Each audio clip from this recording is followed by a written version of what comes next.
भोला के पूजो ही के कराला भोरे भोरे गे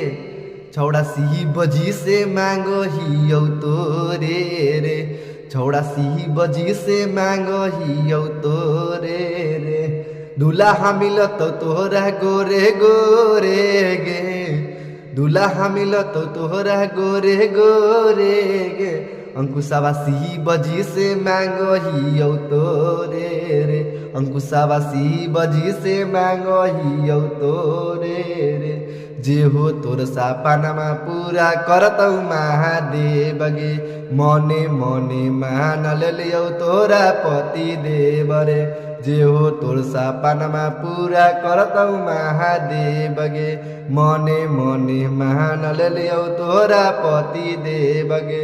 मला चारा बही के कराला जोरे जोरे गे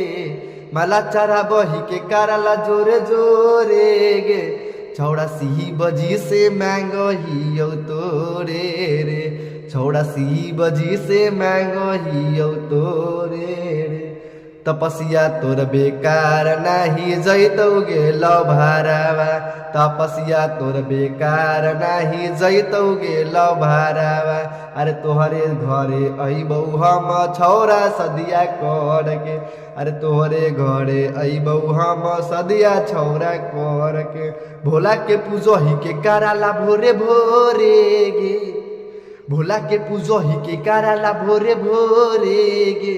अंकुशावा सिही बजी से मांगो ही औ तोरे रे अंकुशावा सिही बजी से मांगो ही औ तोरे रे।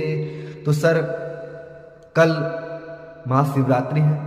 उसी के शुभ अवसर पर मैंने ये गाना गाया था और इसके साथ हम लोग अपने